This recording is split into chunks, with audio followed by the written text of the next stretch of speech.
Portanto, Lucas, capítulo 4, do verso 16 ao verso 30, diz-nos assim: Indo para Nazaré, onde fora criado, entrou num sábado na sinagoga, segundo o seu costume, e levantou-se para ler. Então lhe deram o livro do profeta Isaías, e abrindo o livro, achou o lugar onde estava escrito: O Espírito do Senhor está sobre mim, pelo que me ungiu para evangelizar. Enviou-me para proclamar libertação aos cativos e restauração da vista aos cegos, para pôr em liberdade os oprimidos e apregoar o ano aceitável do Senhor. Tendo fechado o livro, devolveu-o ao assistente e sentou-se. E todos na sinagoga tinham os olhos fitos nele. Então passou Jesus a dizer-lhes: Hoje se cumpriu a escritura que acabais de ouvir. E este é o trecho até o verso 21 que já temos estudado nas últimas 2 semanas anteriores à Páscoa. Ao que hoje seguimos então até o verso 30 que haveremos de estudar. Verso 22. Todos lhe davam testemunho e se maravilhavam das palavras de graça que lhe saíam dos lábios e perguntavam: Não é este o filho de José?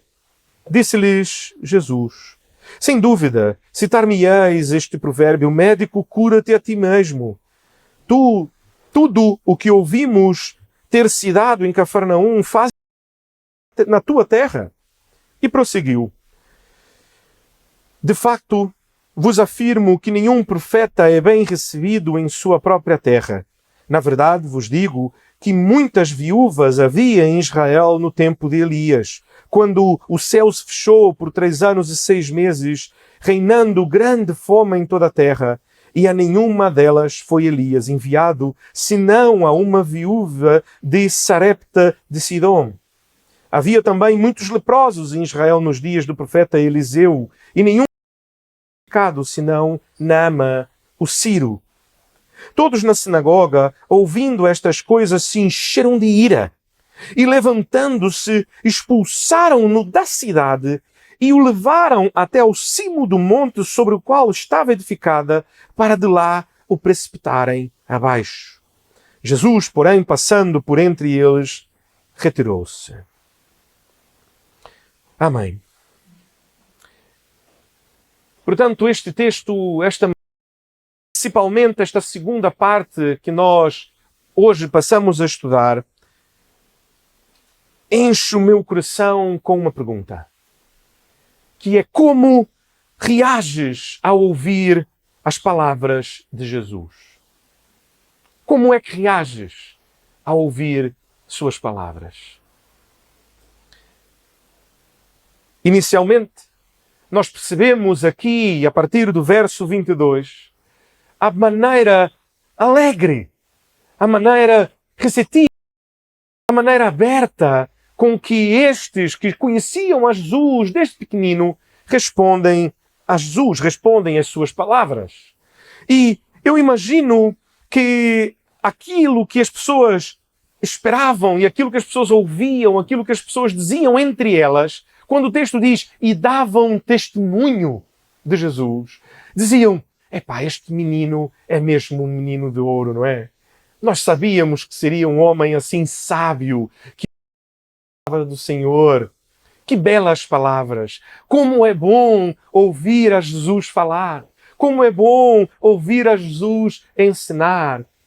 Quando estudamos Jesus a ir ao templo ainda como menino pela primeira vez, aos 12 anos, e sentar-se entre os mestres da lei, vimos como ele era cheio de sabedoria e as pessoas que o ouviam ficavam de facto muito surpresas e muito abençoadas por suas palavras.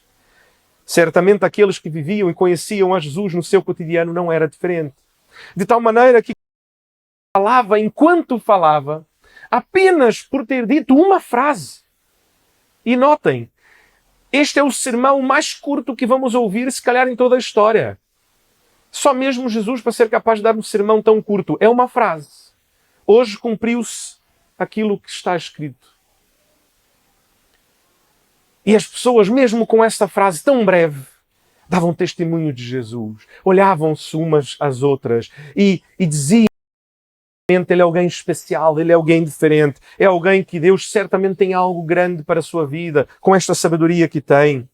Mas que ensino profundo, que ensino maravilhoso. Muitos em nossos dias não são diferentes. Talvez sentado aqui esta manhã, ou a ouvir pela internet, seja agora em direto pelo Facebook, posteriormente, ou então depois no nosso canal no YouTube. Talvez recebas a Jesus e reajas a seus ensinos como estes que ali estavam. Ouça as suas palavras e diga, mas que belo ensino que tem Jesus, que ensino profundo. De facto, Jesus foi um mestre, um sábio, alguém relevante, alguém maravilhoso que devemos dar ouvidos, que tem ensinos valiosos, que podemos aprender lições valiosas e que, se aplicadas, certamente levarão a uma vida melhor, de significado.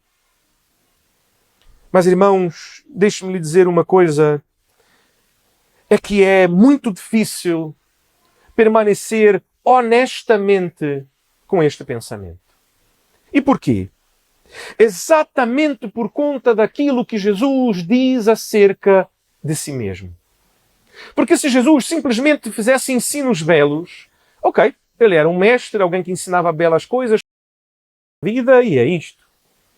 Mas o problema é que Jesus diz coisas acerca dele mesmo. Ele diz que ele é o enviado de Deus. Ele diz que ele é o Filho de Deus. Ele diz que ele é Deus. Ele diz que ele e o Pai são um. Ele disse que ia morrer e ressuscitar. Ele ressuscita. Ele diz que vai para junto do Pai preparar morada. E mais, ele diz que vai voltar. Portanto, se nós honestamente avaliarmos o ensino de Jesus, não conseguiremos manter-nos como alguém que apenas crê em Jesus como alguém que tem ensinos belos. Ou um filósofo, um mestre, um rabi.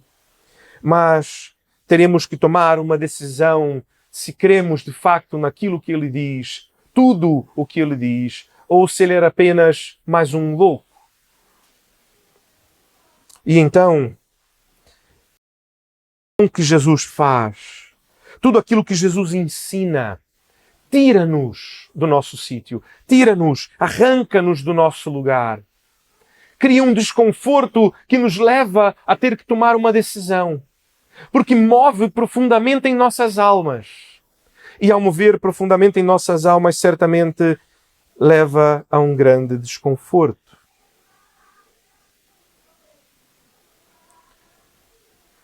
A tal ponto que estes, que conheciam já o seu ensino, a maneira como ensinava, a ponto de darem testemunho, como o texto nos diz no verso 22. Davam testemunho. Todos lhe davam testemunho e se maravilhavam das palavras de graça que lhe saíam dos lábios. Interessante que o texto sequer dá um ponto final. Sequer esta frase e começa outra. Ainda na mesma frase, enquanto testemunhavam, enquanto estavam maravilhados com as palavras de graça que saíam dos lábios de Jesus, ainda sequer terminaram de estar a testemunhar, de estar maravilhados, parece que percebem. Isto gera um incômodo tão grande em suas almas, um incômodo tão profundo em quem são, de tal forma que faz com que eles então cheguem a uma conclusão. Mas espera lá. O filho de José, não é este o filho de José? E meus irmãos, quantas vezes nós mesmos também fazemos isto com Jesus?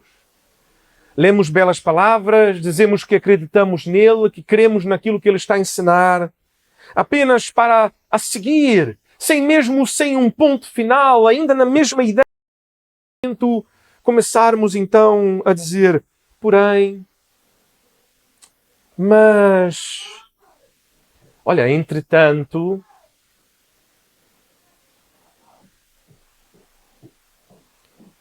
eu percebi o que ele disse. De facto, Jesus foi alguém admirável. Mas não é este o filho de José? Porque Jesus, e se nós lembrarmos aquilo que estudamos dos versos anteriores, do 16 ao 21, aquilo que o texto que Jesus lê significava, imagina quem ficou desconfortável. Aquele que acabou de comprar terras e que ainda tem ali até o próximo ano do jubileu, se calhar vamos dizer daqui a 40 anos, para explorar esta terra. E de repente Jesus vem dizer: eu sou o jubileu, eu vim estabelecer o jubileu. Isto que está escrito cumpriu. A maneira como se calhar esta pessoa que ouve isto percebe é: então se calhar eu vou ter que devolver a terra. Mas espera lá, eu paguei para ter os 40 anos para frente. E agora? E quem vai me ressarcir este dinheiro? E este escravo que eu comprei, eu vou ter que libertá-lo? Não, de maneira nenhuma. E aquele que eu clamei por justiça para que fosse preso, acorrentado, apedrejado, eu vou ter que perdoar? Porque é o ano de jubileu? Ah não, não pode. Espera lá, não é este o filho de José? Conseguem perceber como rapidamente, quando aquilo que Jesus ensina, mais do que falar, deixa de ser apenas palavras bonitas e começa a agredir quem somos e aquilo que desejamos e o que queremos fazer e como vivemos. Porque diante e comparados com o ensino de Jesus, somos injustos, maus. E esta maldade, essa injustiça que há em nós, fica mais clara quando ouvimos a Jesus. Então, começamos a procurar desculpas, vamos assim colocar entre aspas. Procuramos razões para não crer em Jesus, para não sermos obrigados a aceitarmos aquilo que Ele nos diz. A desculpa que aqueles ali encontraram era: mas não é este o filho de José? Como é que ele pode dizer coisas tão duras, com tanta certeza, tanta convicção, como se fosse alguém muito importante? É só o filho de José. E nós, em nosso tempo, qual a desculpa que encontraste? Ou que buscas? Ou ainda que ouves daqueles a quem testemunhas de Jesus? Mas, desculpe-me lá, esta coisa de evangélico não é para mim. Ou religiosidade, eu não sou alguém religioso, e ainda lhe digo mais. Até hoje nunca conheci alguém religioso que fosse boa pessoa. Muito pelo contrário. Em geral, essas pessoas que são muito religiosas são muito mentirosas. Porque vão lá à igreja e fingem-se de santinhos, mas depois, vai lá ver como é que vivem. Ou então, não vivem o que dizem. Prefiro eu ficar aqui em casa, ver com isto, esta coisa não é mesmo para mim. Desculpas. Desculpas. Ou ainda, porque nos sentimos de alguma forma frustrados. Porque Jesus continua o texto e eles ainda não o disseram, percebam? A única coisa que fizeram foi questionar. E Jesus não para por aí. Ele diz: sim, agora a desculpa que estão a dar não é este o filho de José, mas deixe-me lhe dizer uma coisa. Hoje esta é a vossa desculpa. Amanhã sabe qual será? Amanhã será assim: médico, cura-te a ti mesmo. Não foi assim que aquele homem preso ao lado de Jesus na cruz disse a ele: salva-te a ti mesmo. Aproveita, salva-me a mim também. E ele segue. Ainda dirão mais: aquilo que fizeste em Cafarnaum, faze-o também aqui na tua terra. Ouvimos dizer de coisas que fizeste em Cafarnaum, de como curaste, de como fizeste maravilhas. Faze-o também aqui em Nazaré. Mas nenhum profeta é bem recebido em sua própria casa. Enquanto Jesus dizia isso, lembrem-se, essas pessoas estavam a sorrir e a dar testemunho dele. A única coisa que disseram até este momento foi: não é este o filho de José? Mas só que Jesus mesmo completa e diz: ainda vão mais longe. Eu sei o que se passará convosco. Eu sei o que vão chegar a pensar. Vão dizer, médico, vão dizer-me, não fizeste estas maravilhas em Cafarnaum? Faze-o também a nós. Fizeste a desconhecidos. Não podes agora fazer também a mim, que conheço, pronto, que sou teu vizinho, crescemos juntos, andamos juntos na sinagoga a estudar. Faze-o também a mim. Então Jesus dá dois exemplos muito marcantes. Um, que durante o tempo de seca que houve, foi enviado a uma viúva. E não foi uma viúva do seu próprio povo, mas uma viúva sarepta de Sidom, de fora do povo. E foi ela que alimentou a Elias. E foi para ela e seu filho que Deus fez o milagre de multiplicar ali a farinha e o azeite, que ela diz a Elias quando encontram-se pela primeira vez: ah, Senhor, não posso... O que tenho é o suficiente para fazer um bolo, eu e meu filho comermos e morrermos. Porque acabou-se. Até que então Elias clama ao Senhor e a misericórdia do Senhor, aquela farinha que certamente daria apenas para um bolo, para duas pessoas, para um dia, multiplica-se e dura dias e dias e dias e dias e dias. E Deus não faz este milagre, mas no meio de um outro povo. O mesmo se passa com Naamã, o Ciro, que doente, tem uma doença que nós sabemos e já falamos sobre isto algumas vezes, do significado que tem da lepra. As pessoas eram principalmente consideradas impuras. Aquilo, não apenas elas eram impuras, mas tudo que tocassem era considerado impuro. Não se podia tocar sequer em qualquer coisa que essas pessoas houvessem tocado. Portanto, eram pessoas absolutamente marginalizadas socialmente. E não haviam apenas leprosos no meio do povo sírio de Naamã. Havia também leprosos no meio do povo de Israel. Entretanto, o profeta Eliseu não cura nenhum leproso de Israel, mas cura a Naamã. Porque não é o Senhor. E aqui o que Jesus diz é exatamente isto. Quem faz o milagre não é Elias, quem faz o milagre não é Eliseu, quem faz o milagre é o Senhor. E o Senhor é quem escolhe quem quer fazer o milagre. E portanto, Ele mesmo mostra, e Jesus, naquilo que as pessoas começavam ainda a ter aqui apenas alguma dúvida, a dizer, mas não é este o filho de José?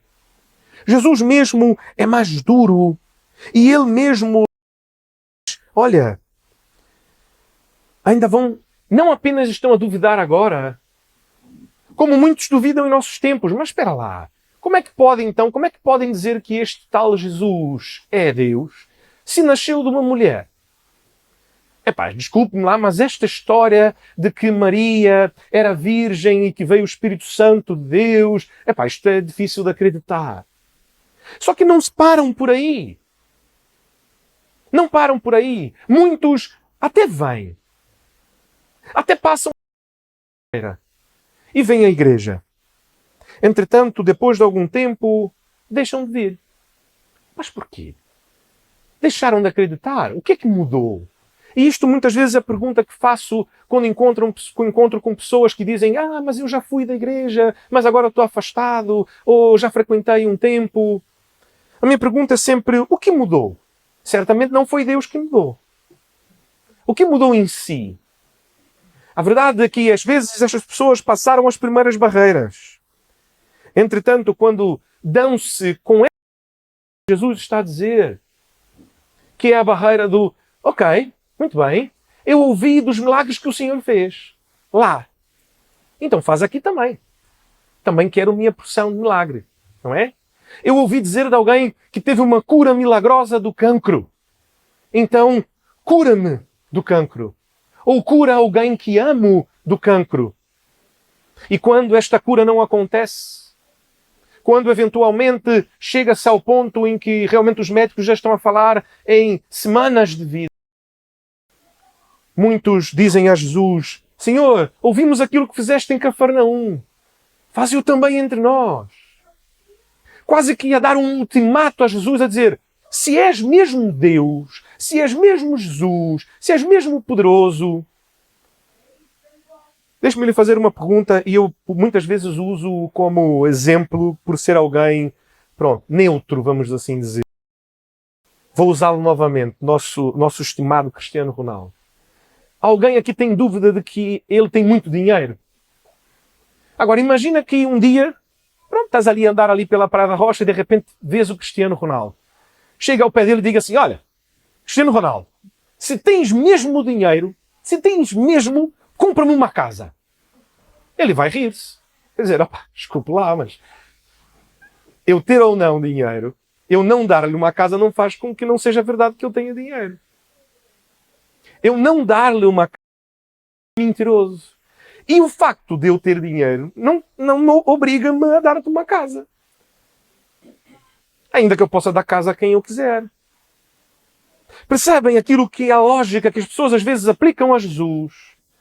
Que é, se ele é mesmo Deus, se ele é mesmo poderoso, se ele importa a si mesmo, então ele tem que fazer isto por mim. Se ele fez isto àquela pessoa, então agora também tem que fazer por mim.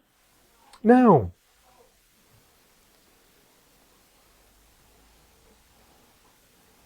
E então, quando nos frustramos, a cura que desejávamos receber, ou a nossa família não é restaurada como desejávamos ou pensávamos que deveria ser, quando as relações familiares, interpessoais ou no trabalho não melhoram, muitas vezes, pelo contrário, começamos a caminhar com Jesus e estas relações parecem que tornam-se ainda mais difíceis. Quando a nossa vida financeira ou profissional também não corre da maneira que nós desejávamos, colocamos então aquilo que Jesus quer. Porque achamos que Ele nos deve estas coisas, já que Ele é Deus e tem poder e pode. Então por que não faz a mim? Por que não fez a mim? E deixe-me lhe dizer uma coisa, Jesus não deixa ninguém sem resposta. Porque a pergunta que aqueles fizeram, e eu imagino aqueles que é quase como que faz aquela pergunta baixinho para o colega do lado na sala, na escola ou na universidade, e o professor ouve. E diz assim, ok, deixa-me então responder a tua pergunta. E a pessoa no fim parece que quer enterrar-se e cobrir a cara e sair. Epá, deu-me de repente uma dor de barriga, deixa-me ali. De tanta vergonha que tem de que a sua pergunta foi ouvida e de que está a ter uma resposta, se calhar, à altura. E então, não deixa sem resposta. Não é este o filho de José? Não é este o filho de José? Então, no verso 23, ele começa a responder, como lemos.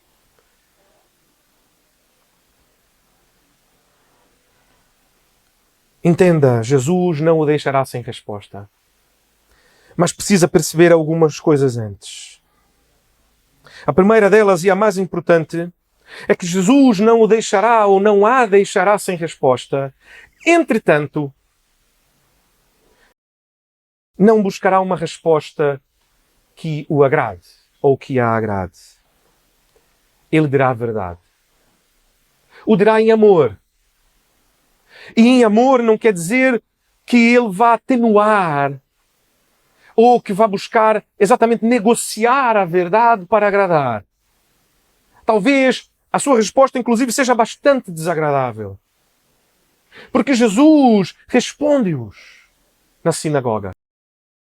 Mas a resposta que Jesus dá é tão desagradável, mas é tão desagradável àqueles que o ouvem, que estes que davam testemunho dele, que o amavam, que diziam que maravilhoso, como nós vemos no próprio texto, no verso 22, do verso 22 ao verso 28, que é exatamente quando Jesus termina de dar a sua resposta àqueles que começam a questionar-se, diz que todos na sinagoga,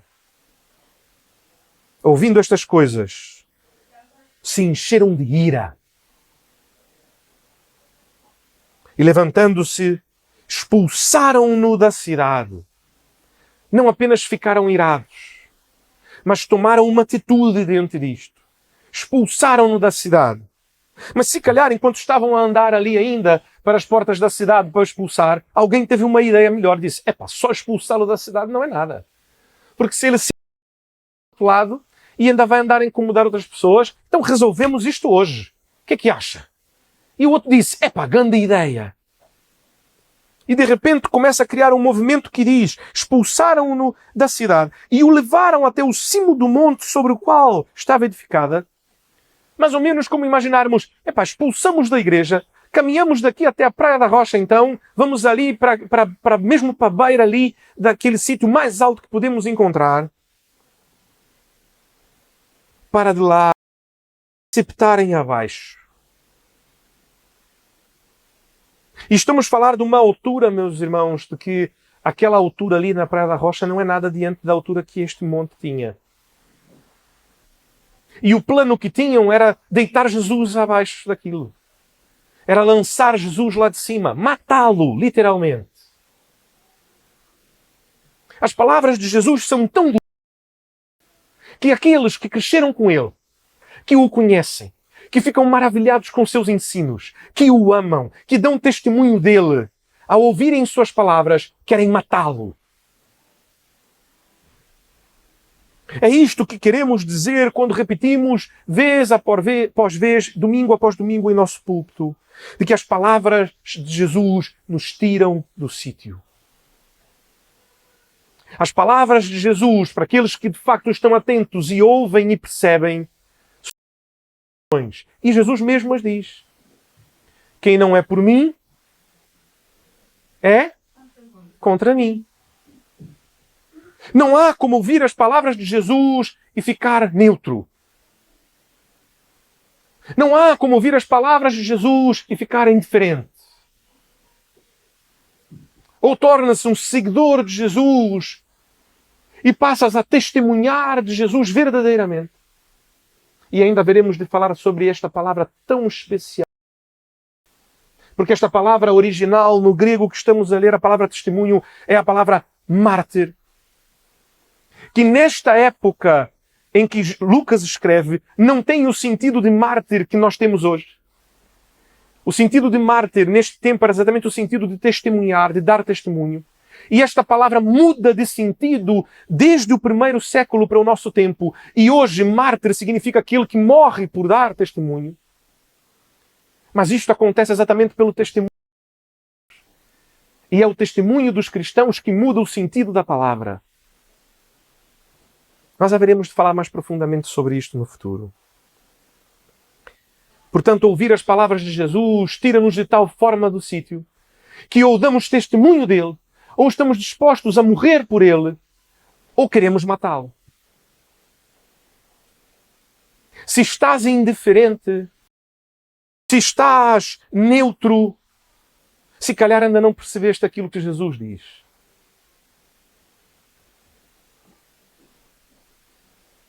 Quem não ajunta comigo, espalha. Quem não é por mim, é contra mim.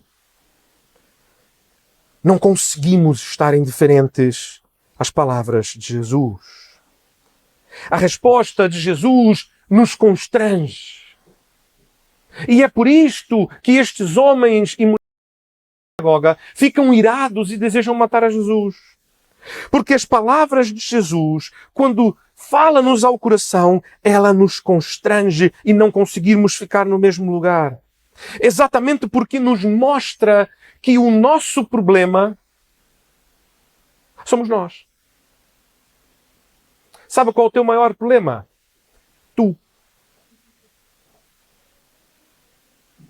És um pecador, uma pecadora, imperfeito, com inclinações pecaminosas, desejos impuros, falso, que de facto, quantas vezes estes que falamos mais cedo, estes que dizem, mas essas pessoas que são muito religiosas, falam muito, mas não vivem. Muitas vezes essas pessoas estão certas.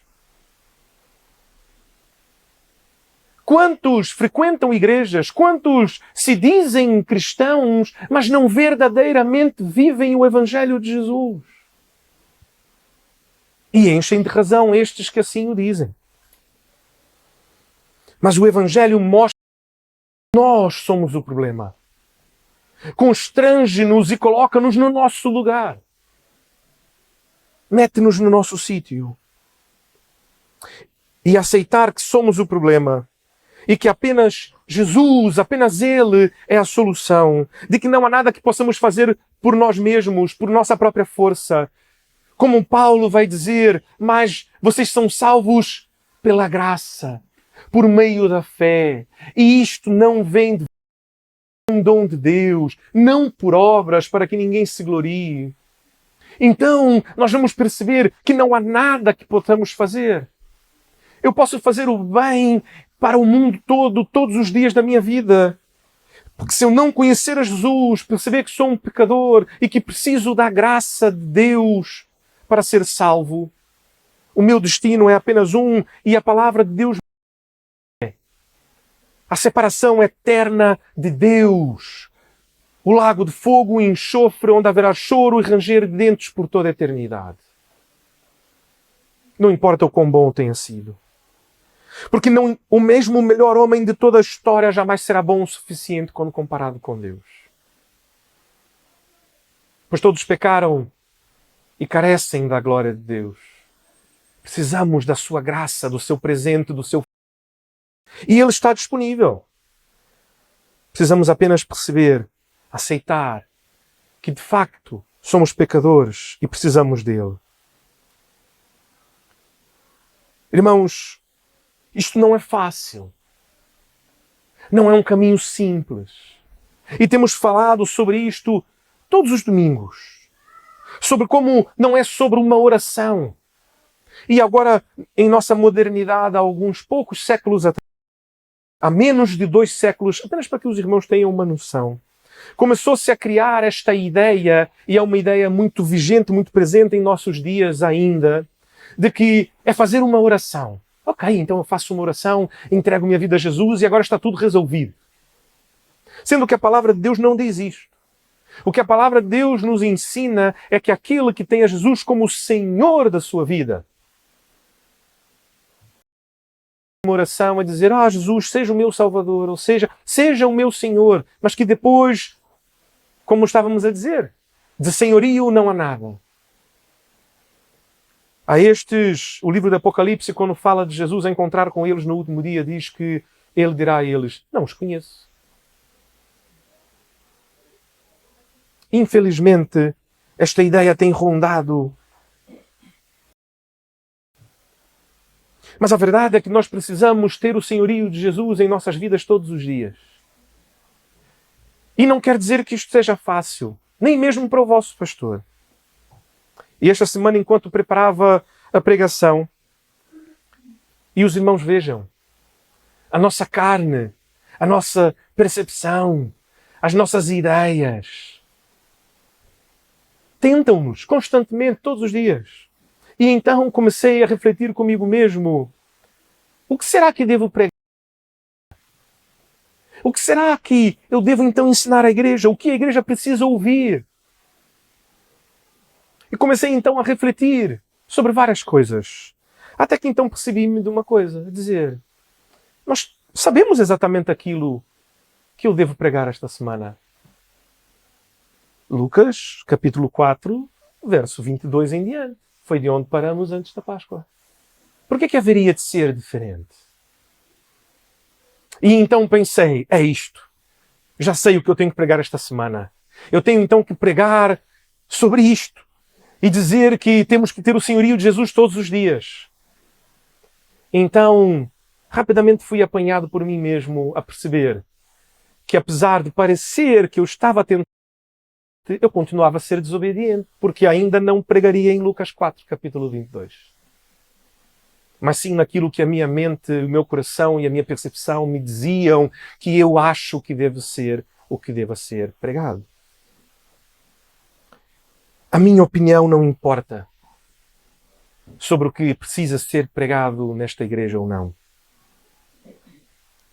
Sabem porquê? Porque Deus tem uma agenda e esta agenda não é mística. Porque Deus já havia colocado no meu coração que deveríamos estudar Lucas, então temos que seguir adiante porque foi o que Deus colocou no meu coração. Não. É porque Deus tem uma agenda e esta agenda está explícita em Sua palavra. Querem perceber comigo isto? É muito simples.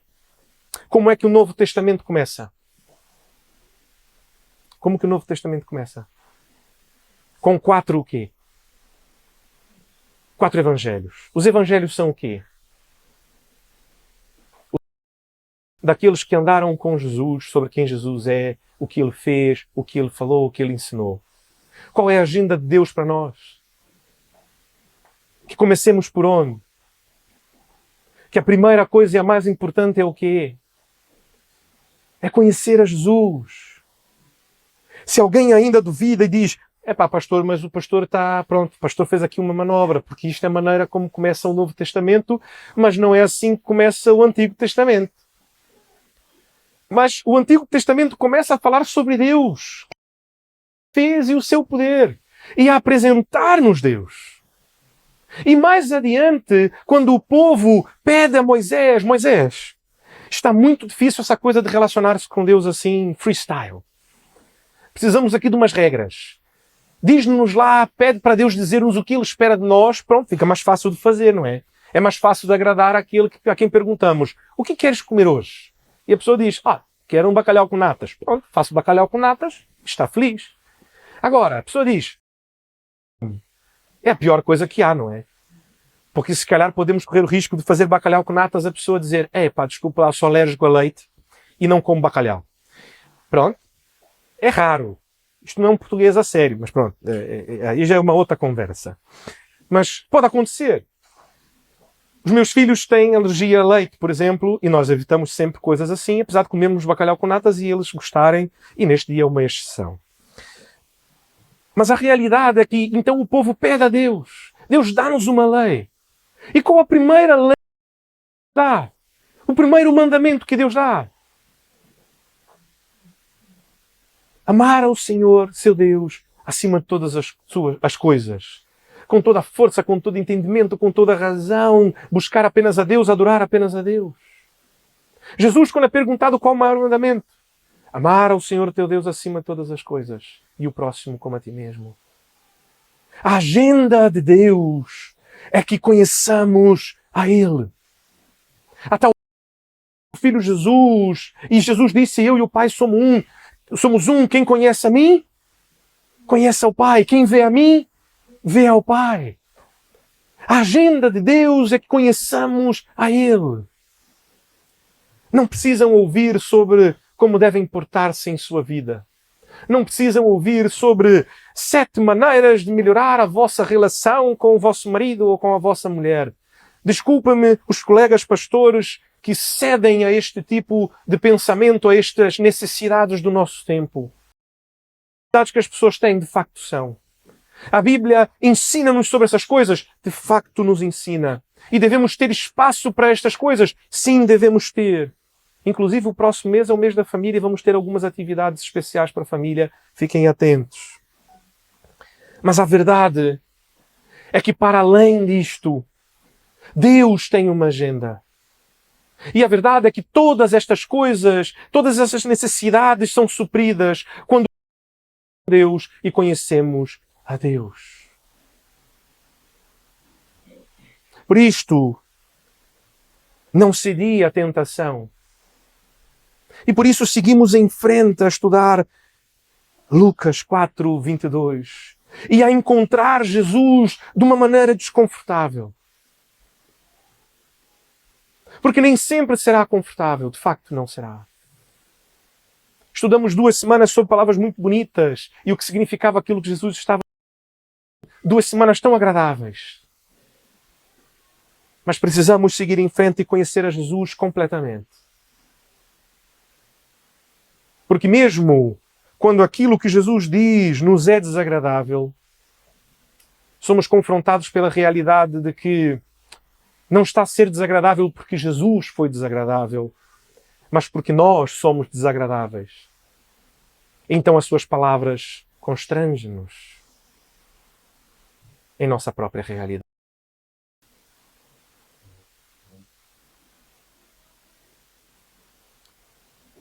Voltamos então à pergunta inicial. Como reages ao ouvir as palavras de Jesus? Será este mesmo caminho que vimos estas pessoas terem? Passar de uma alegria e de um gozo de dizer que maravilha, Jesus é maravilhoso. Quando pensamos na Páscoa, epá, que maravilhoso, morreu, tem vida para me dar, que maravilha. Mas quando se calhar Ele pede-nos o senhorio da vida e percebemos aquilo que isto significa, já queremos atirá-lo de cima do monte. Ou quando não temos aquilo que esperávamos ou que desejamos do nosso Deusinho criado pelo nosso coração, a nossa mente, a nossa vontade. Quando Jesus não cabe dentro disto, dizemos, epá, então isto já não é para mim. Mas lembre-se, Jesus tem para si uma resposta. Nem sempre agradável, mas é verdadeira. É digna de confiança. E como escolhes então reagir diante de Jesus? Diante da realidade de que o que Ele pede-nos é toda a nossa vida. E não apenas as nossas que saem de nós. Não apenas as nossas palavras, as que saem de nossas bocas. Mas mesmo os nossos pensamentos, os nossos sentimentos devem estar sob o senhorio de Jesus. Que possamos, com a ajuda do Espírito Santo de Deus, a cada dia, caminhar com Jesus no centro de nossa vida, como Senhor de nossas vidas, a vivermos não mais como quem vive para si, mas vivermos para Jesus. Temos dele todos os dias o Senhor de nossas vidas. Oremos ao Senhor. Senhor Deus e Pai, nós somos gratos por Tua palavra.